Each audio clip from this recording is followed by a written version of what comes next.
Welcome to this episode of Nursing Edge Unscripted Saga, where we journey through the history of nursing education using stories that connect the past to the present and then our future as we reimagine our teaching and learning.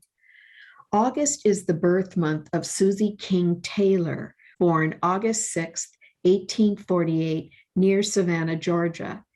She was also known as Susan Ann Baker, born into slavery and spending the better part of her life helping to elevate others out of slavery. During her childhood, despite Georgia's strict laws against formal education of African Americans, Susie's grandmother sent Susie and her brother to be educated through an underground education system taught by free women of color. The students would enter the homes of these free women one at a time so as not to draw attention. It was Susie's ability to read and write that became a major asset for her early on. She used her skill to both educate other African Americans and keep them safe.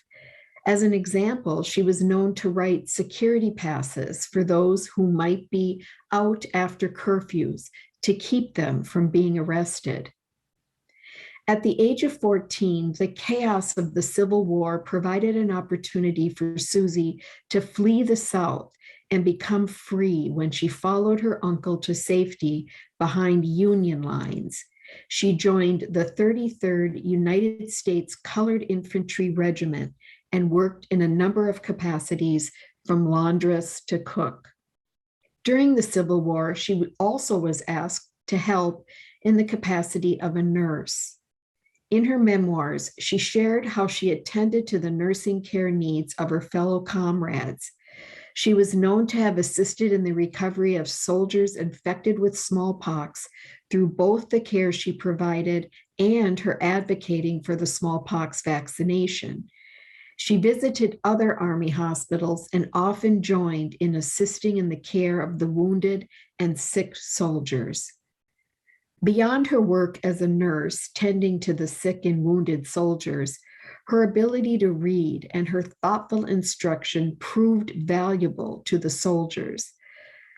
As the first African American woman to serve as a nurse during the Civil War, she also was the first African American woman to publish a memoir of her wartime experiences, Reminiscences of My Life in Camp with the 33rd United States Colored Troops. After the Civil War ended in 1865, Susie and her husband, Sergeant Edward King, returned to Savannah. It was there that they opened a school for African American children and an adult night school. This garnered her a prominent teaching role where she would teach children by day and adults by night. She was known to have opened many schools that eventually would close as the importance of education grew and she was not able to make a living providing private education. Her husband, Edward King, died in 1866, shortly after they had relocated to Savannah.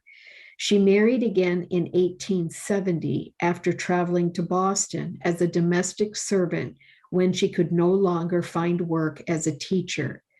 It was in that capacity that she met her second husband, Russell L. Taylor.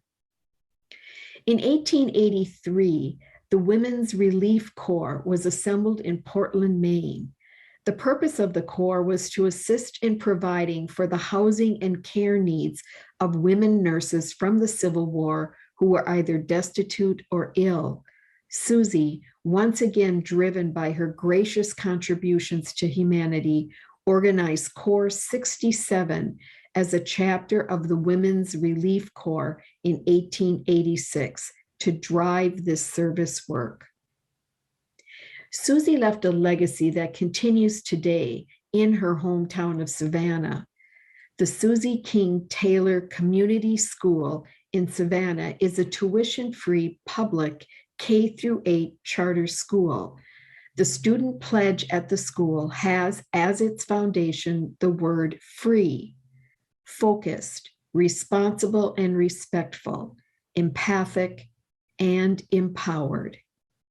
As we reflect on nursing education, Susie King Taylor's passion for teaching empowers us as nurse educators in the work of service to our learners and future professional nurses.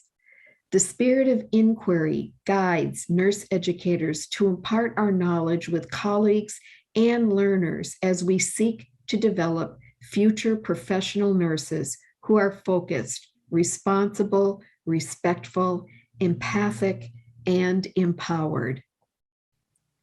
To commemorate her life, struggle, freedom, and her love for service to humanity, a historical marker was constructed in 2019 by the Georgia Historical Society and can be found in Savannah. Susie King Taylor, educator, humanitarian, and voice for freedom. And so the saga continues. And may our saga continue as we bring to a close this episode of Nursing Edge Unscripted Saga. Thank you for joining us. And remember, good teaching doesn't just happen. Find your fit, push the boundaries, and celebrate the ahas.